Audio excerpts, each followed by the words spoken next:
Welcome to Grace Bible Church Pearlside Online. How do you go from knowing what God said to doing the amazing? Pastor Norman Nakanishi helps us discover the importance of taking an all-important, all-powerful, but often neglected first step into activating the amazing. Abraham is the father of faith. Before his name was Abraham, he was called Abram. His father was part of that post-Noah's flood generation that had the commission to take your people, go scatter, go forward, go onward, multiply, have tons of kids. Multiply, replenish the earth. But in the journey, he found a plot of land and a place and settled his people, and they got comfortable. They multiplied, but they multiplied in one place. They got comfortable, a circle of comfort and wealth developed, and they quit moving. They quit moving forward and onward, and so his son Abram, before his name is Abraham, father of faith, the genesis of which we live with today, God told him at a time they worshiped many gods. God told Abram, who heard the voice of God, the real God, go. And so let's pick up the story here as we begin the journey to close this series. The Lord had said to Abram, go from your country, your people, and your father's household to the land I will show you. I will make you into a great nation, and I will bless you. I will make your name great, and you will be a blessing. I will bless those who bless you, and whoever curses you, I will curse, and all peoples on earth will be blessed through you. Abram went as the Lord had told him, and they set out for the land of Canaan, and they arrived there, the promised land. Abram did what his father didn't do. He kept the journey going, and he got to the place he was called to get to. But he was the next generation guy. He was 75. That's kind of old, don't you think? That's old. And God was very patient with his father, but he says, enough of that. We need to continue the journey, and we need to go. And so he got there, but you know what? In the same way, God's got a promised land for you. You're at the age I think I am. I still freeze life at 21 years of age. I'm this 59-year-old guy with a 10-year-old body. Yeah, some of you go, that's right, Pastor. That's about right. Maybe 11, okay?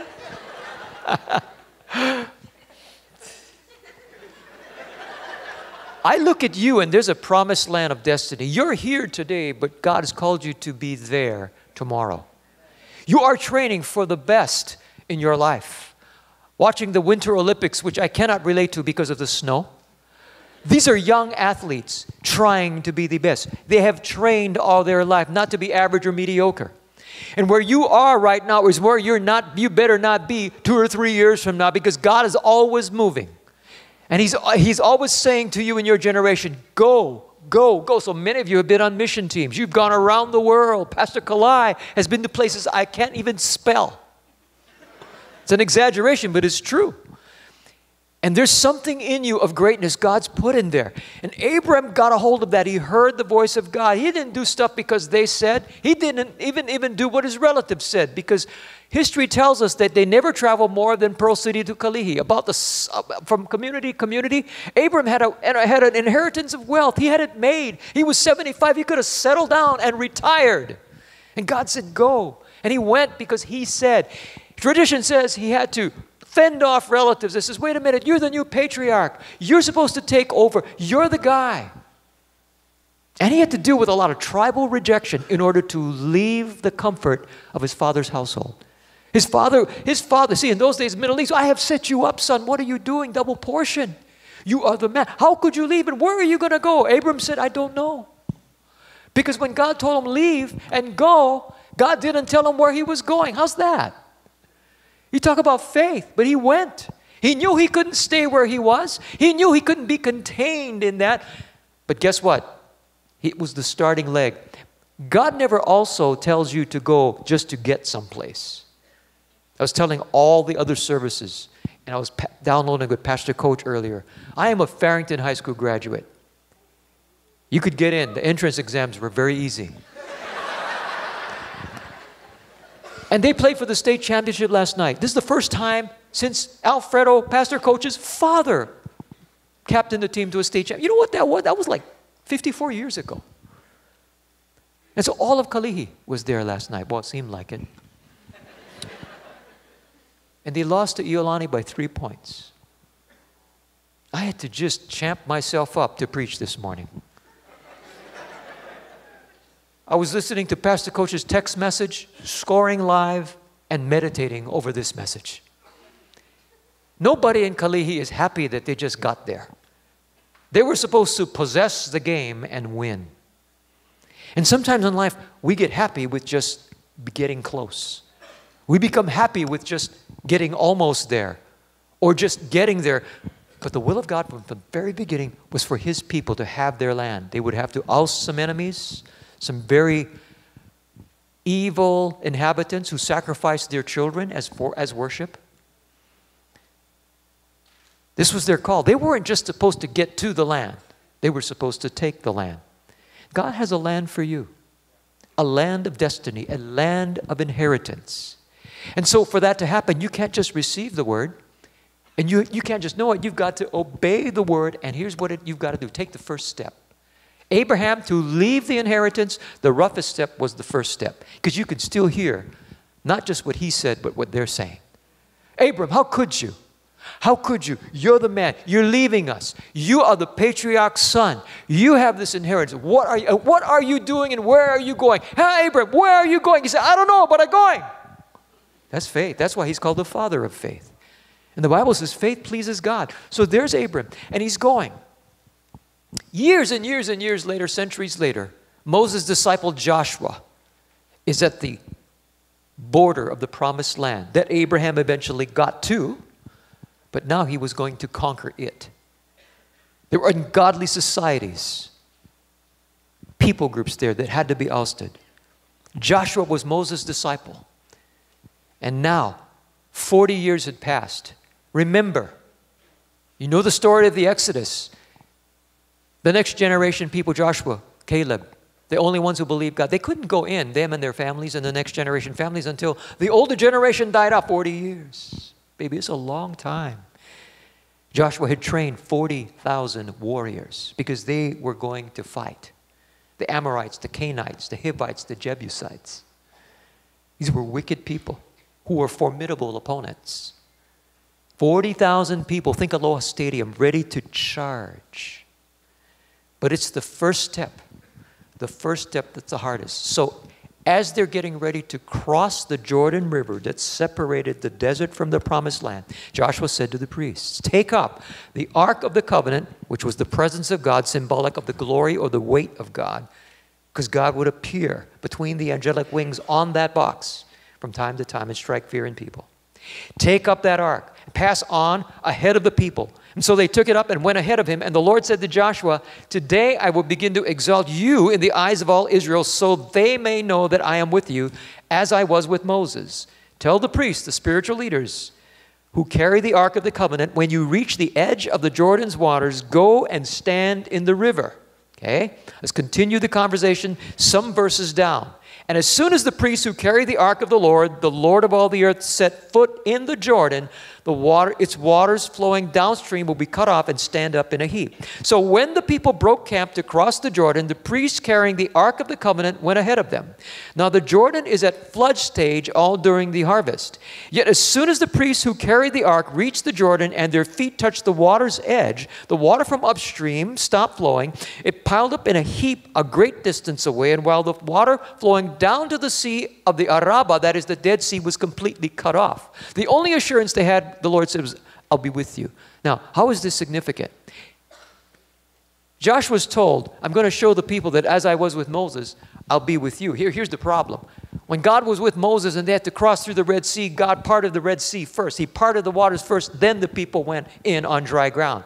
Now, this is Joshua. He's going, wait a minute, Lord, time out. What's wrong with this picture? It's Jordan. If you've been to the, some of you have been to the Holy Land, the Jordan River is not Kalihi Stream, Palolo Stream, or Manoa Stream. It's a river, baby, and at flood time, it is a raging river. People drown, okay? It's dangerous. I can hear Joshua going, Wait a minute. We're supposed to step into those raging waters before you part the river? Wait, Moses, you parted the waters first. I'm sure maybe Joshua might have had some private inner conversation. Say, God, help me out. Help a brother out here. Okay, wouldn't you? I'm sure the priest will go, yeah, Joshua, you better talk to the Lord there because they're telling us to go first. Yeah, you go, Pastor. So, listen. So, all the assurance was, I'll be with you. It's like Arnold Schwarzenegger, I'll be back, right? I'll be with you. But the first step was critical because it would be that step that would part the waters. So, and I ask you, what's your next step? There's always a Jordan River you need to cross to get to the other side, where the grace of God is, a place where grace will meet you. But it's always the first step. That's the hardest. The first step. When this church started, the Lord used the same scripture He used to talk to Abraham for me not to take over the mother church that was planted in 1958 with 700 people, 2 properties, a salary, everything.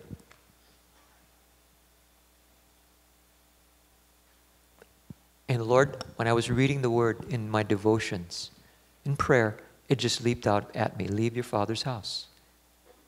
Leave the church you grew up in. Take your family and go to the other side. This is after I had been offered the church. I was 37 years old.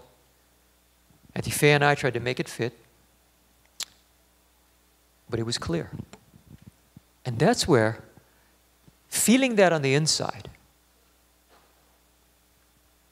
but saying, God, if it's you, then Pastor Sam Webb, who was my pastor at the time, overseeing, then he'll confirm it by agreeing. Understand that their strong desire, he and Nancy, Sister Nancy, was for me to take the church. And so when I went to him, I said, Lord, if this is you, and I had processed it for weeks in prayer, then he'll say yes. And if it's not, I'll take over. I'll just stay. If it's you, there will be confirmation.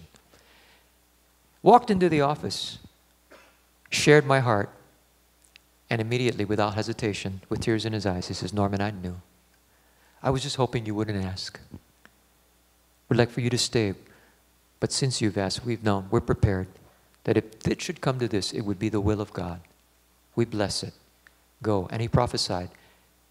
And I'm going to tell you right now, one day, when you do this, it will be a big church, a large church. If he had not in truth said yes, I would have taken over Grace Bible Honolulu and deduced that I had not heard from the Lord. That is what Pastor Billy was teaching last week.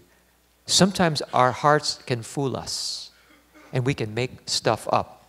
As I said last week in the morning services, when I was your age, I was actually graduating from college, had 5 women said I was to be their husband. You can make stuff up.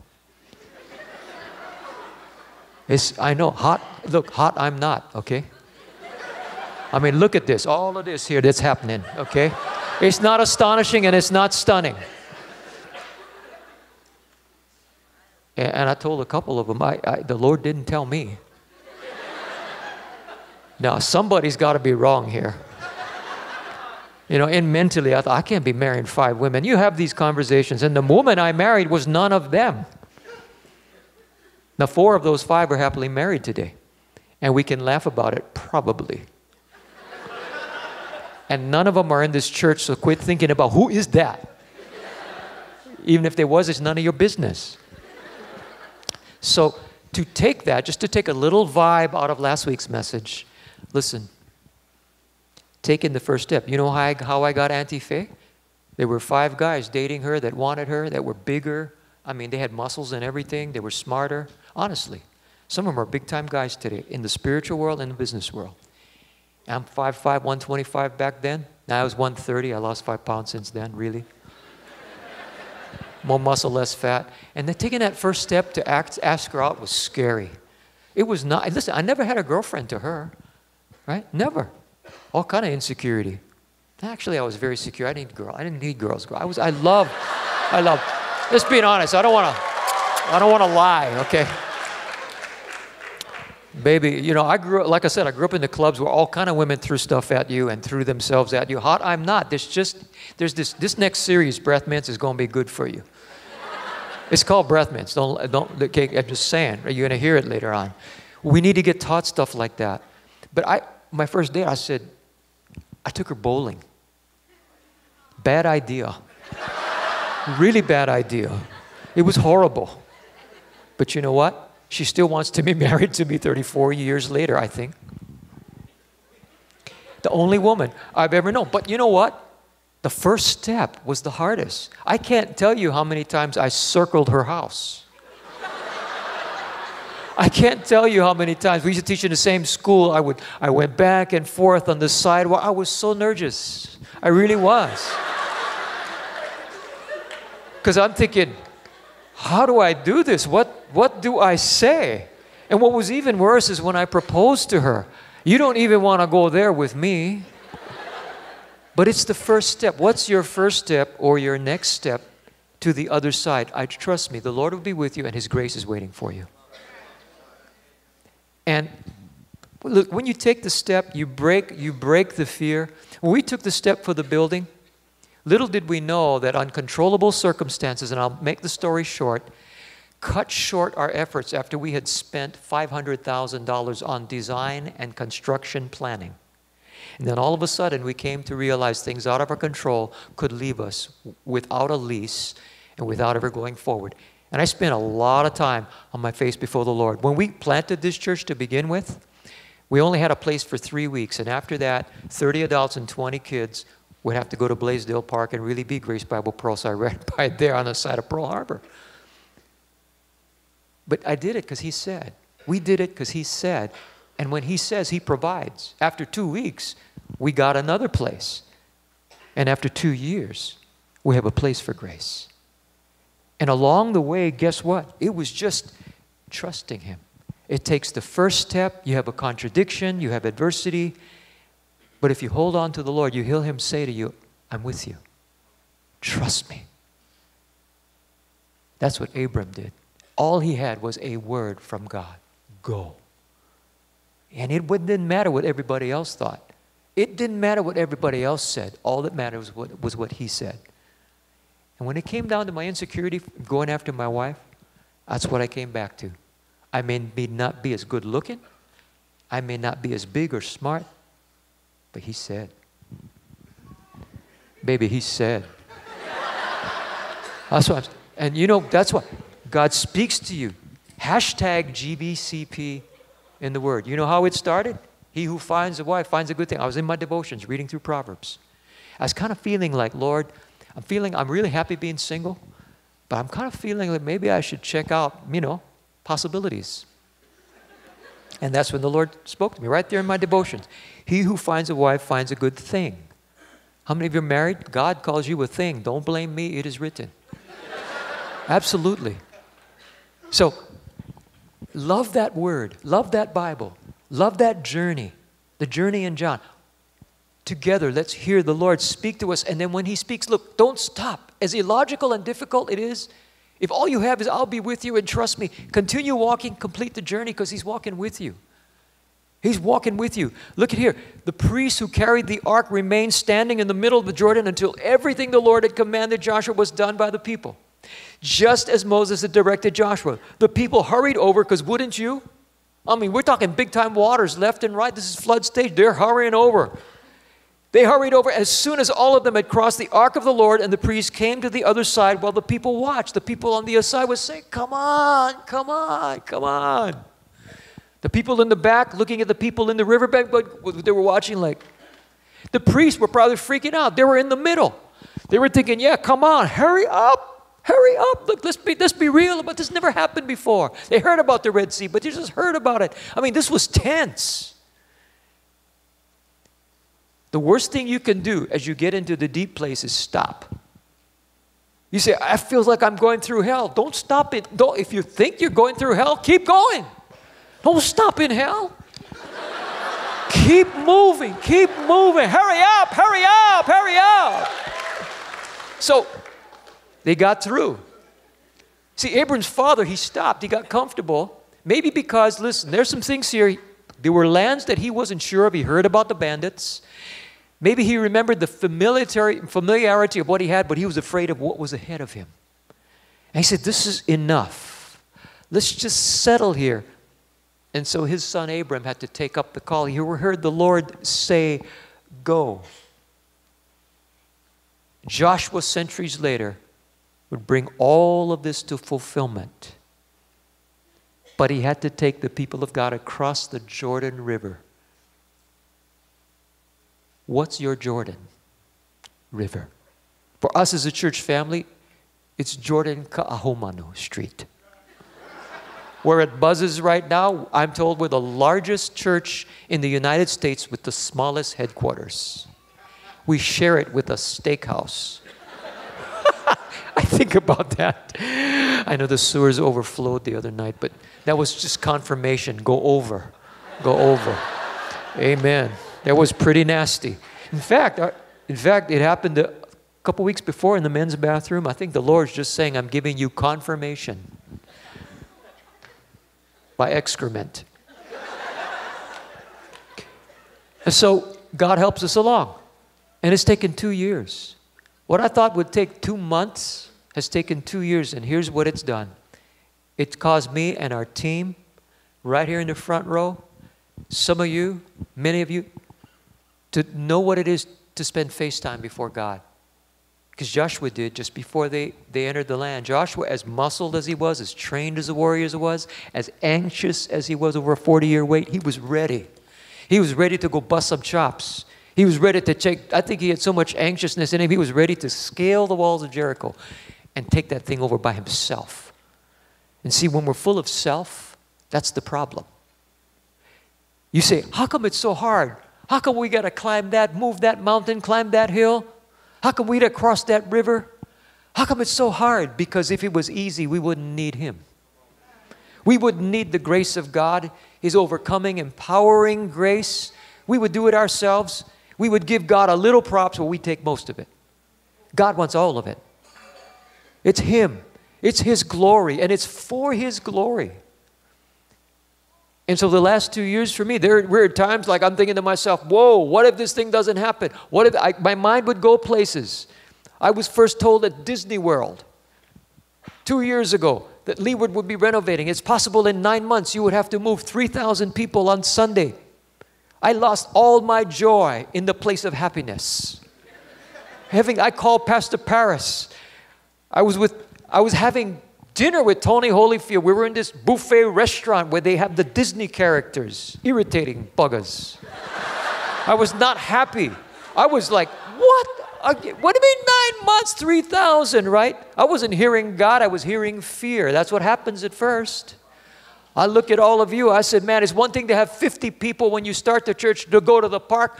Lord, you have these conferences. Lord, where are we going? I can't move 3,000 people on Sunday to the park. It would look like a big Samoan picnic. We can't do that. I love Samoans. Don't get me wrong. I got a Samoan church we had by our house. They don't care where they have church. The street is for children's ministry. They don't need a band. These guys can sing, man. They got food. They party on. Church in a house. And you just have these thoughts like, but we're not a Samoan church. We got Samoans, but 3,000 people are having a falaele out there. I don't know. It ain't going to happen. So I'm sitting there trying to enjoy my buffet dinner. And these Disney characters, they come around. There's Goofy and Mickey. I wanted to pull Goofy's nose. They come on, I'm trying to eat, and he's coming around and all this. I wanted to slap Mickey. I wasn't too spiritual. I really wasn't. I was concerned. I just got told we're going to lose our house. But God sometimes uses adversity to drop us to our knees. I went back to the hotel room. I wasn't happy. I prayed into the pillow. I said, oh God. And you hear that still small voice. You got that right. FaceTime. I have you right where I want you. See, because when it's easy, it's our time. When it's hard, it's his time. And we find muscles of faith we never knew we had. We find a tightness and intimacy with Jesus you never knew was possible. And 2 months turned into 2 years, and I would never take it back. Because grace and the capacity for that place in our hearts and for our church is different today. Bigger the battle, the sweeter the victory. Oh, yes. And so, Joshua had to learn this. The Bible says, look at here. When Joshua was by Jericho, he lifted up his eyes and looked. That's what we got to do, lift up our eyes and look. And behold, a man was standing there. A man was standing before him with his drawn sword in his hand. And Joshua went to him and said to him, are you for us or for our adversaries? And he said, no, but I am the commander of the army of the Lord. Now I have come. And Joshua fell on his face to the earth and worshipped and said to him, what does my Lord say to his servant? And the commander of the Lord's army said to Joshua, take off your sandals from your feet, for the place where you are standing is holy. And Joshua did so. Go to the next chapter of Joshua. The Lord said to Joshua, see, I have given Jericho into your hand. Prophetically, he was saying, I've already done it in the spirit, but you're going to have to take it on earth. See the contradiction? See the antinomy or the conundrum? It's already done, but you've got to do it. I've done it for you, but together we'll take it here. It's the true meaning of grace. It's not only unmerited favor and blessing, it's overcoming power to make it a reality. I have given Jericho into your hand with its king and mighty men of valor. You shall march around the city, all the men of war going around the city once. This is 40,000 men trained, anxious for battle. Thus shall you do for 6 days. 7 priests shall bear 7 trumpets of ram's horns before the ark. Okay, we're talking about the worship band here. Okay, in front of the soldiers, mind you. On the 7th day you shall march around the city 7 times, and the priests shall blow the trumpets. And when they make a long blast with the ram's horn, when you hear the sound of the trumpet, then all the people, this is the people is referring to the warriors, not the women and children, just the 40,000. All the people shall shout with a great shout, and the wall of the city will fall down flat, and the people shall go up, and everyone straight before him. Now Joshua, as he has this encounter with the Lord, I'm going to say this. I'm going to contradict expositors and commentators and some scholars who believe this was just a warrior angel. I would suggest to you that this is Jesus, pre-incarnate appearance, because you parallel this with Moses. Moses encountered the Lord in the burning bush. No one can see the face of the Father and live. But Jesus is the expression of who God is and what he is like in human form. The Trinity, Father, Son, Holy Spirit. They are 3 distinct, yet they are one. Go through our discipleship classes, okay? It's not just Jesus, Jesus. Jesus is everything. I know what we mean when we say that. No, God is 3 and he's 1. The Father sent the Son. And while the Son lived here for 33.5 years, it was who the Son of God expressed the Father on the earth. But then he says, when I leave, I send my Spirit. The Holy Spirit, when we receive Christ, lives in us. He lives in us. The breath of God. That's why you're amazing. That's why you can be amazing. That's why you are called to be amazing.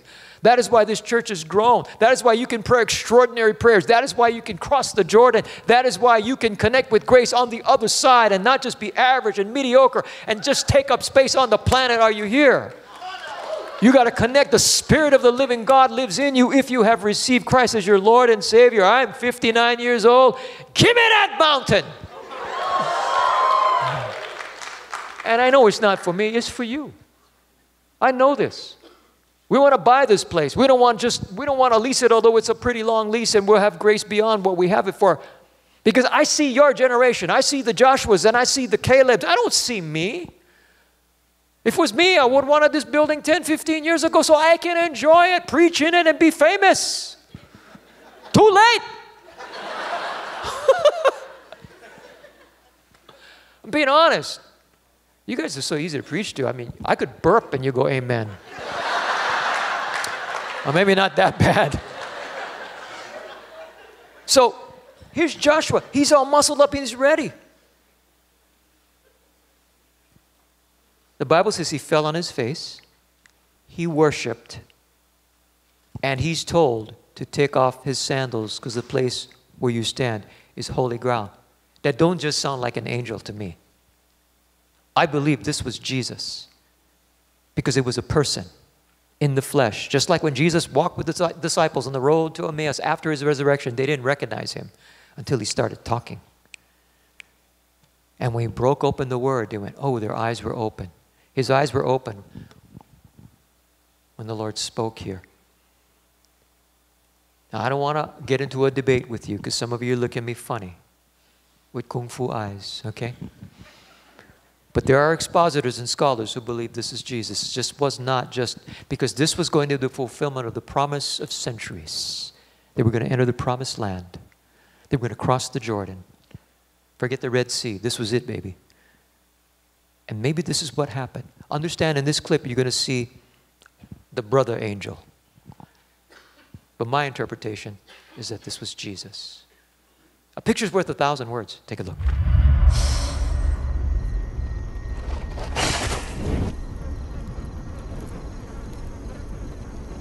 Lord, when I was a slave, you showed me your love and your power. You have given me new life. Would you have us turn back?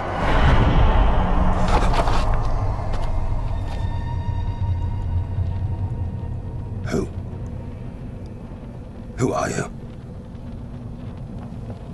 I pray you are with us, and not with our enemies. I am with God, commander of the Lord's army.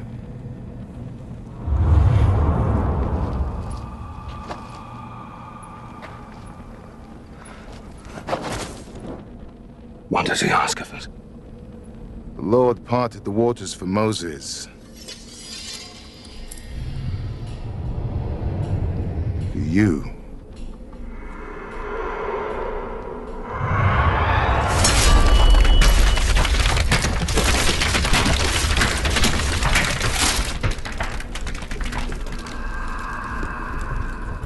He will split rock. This is what you must do. March around the city once a day with all the armed men. Do this for 6 days. Carry the ark with you. It contains God's commandments, and He is with you.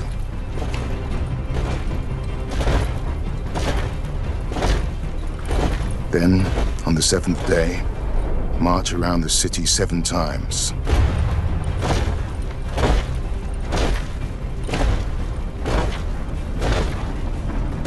Then the priests should make a long blast with the ram's horn. As soon as you hear the sound of the trumpet, all the people shall shout a great shout.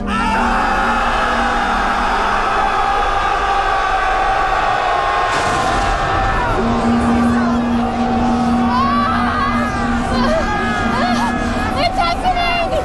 Glory will come.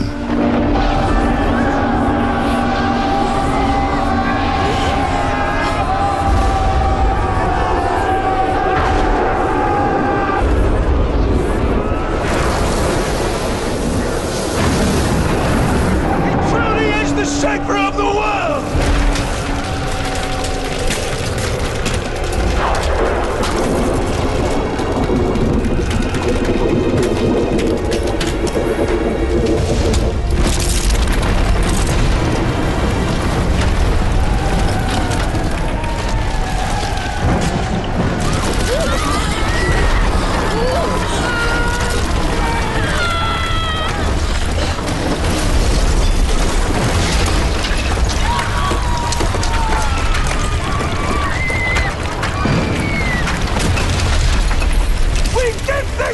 To the Lord! Jericho is ours!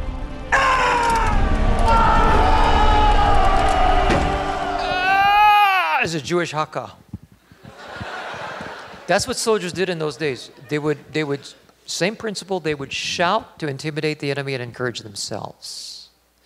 And Jericho had enormously thick walls. It was only 5 to 6 square miles. But understand, this is 40,000 people shouting at the top of their lungs.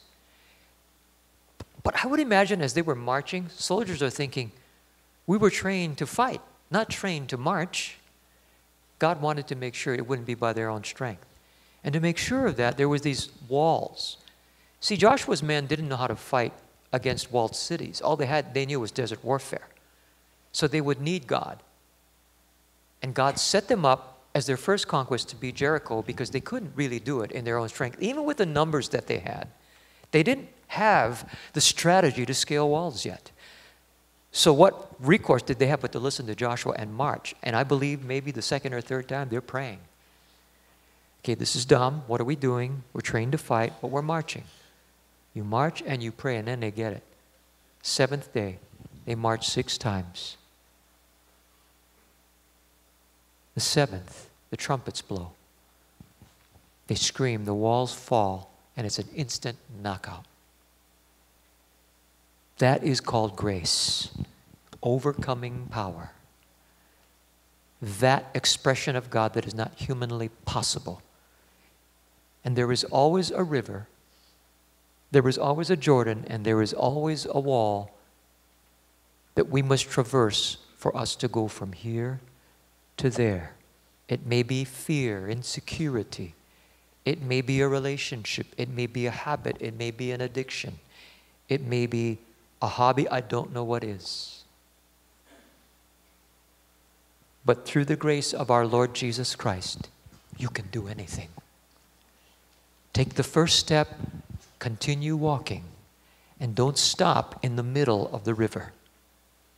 Hurry up and get off over to the other side, because there, God's grace will smack you right in the face. The last time you heard it was 2 years ago when we started the A Place for Grace campaign. This is Rylan Yashiki and Twinkle Hayashi. So this is the Yashiki Hayashi connection.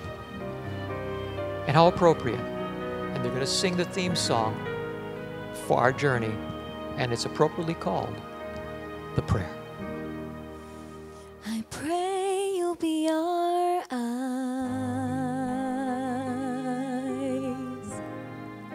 and watch us where we go, and help us to be wise in times when we don't know.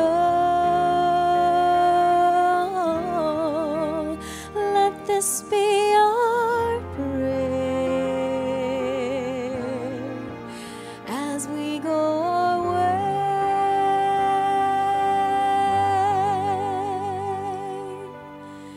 Lead us to a place, guide us with your grace, to a place where we'll be saved.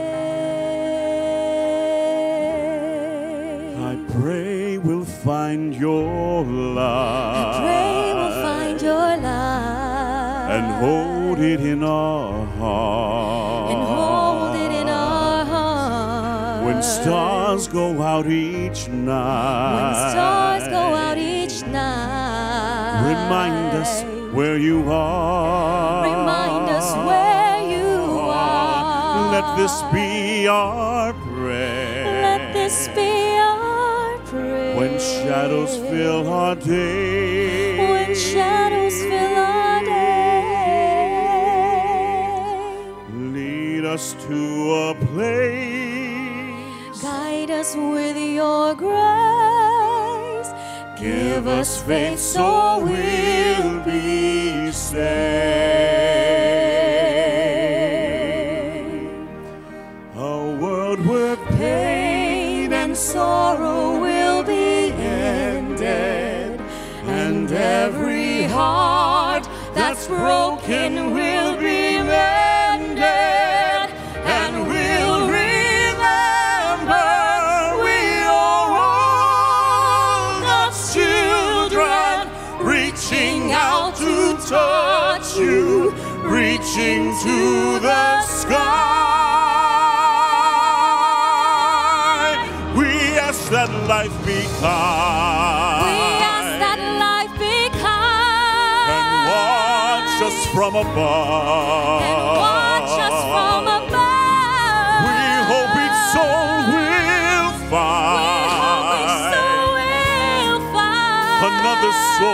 to love. Another soul to love. Let this be your prayer.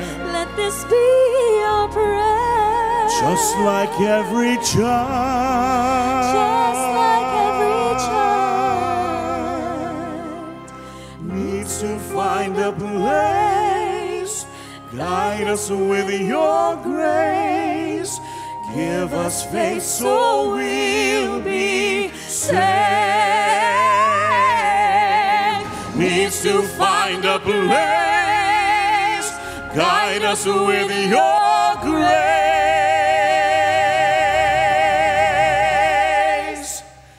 Give us faith so we'll be saved.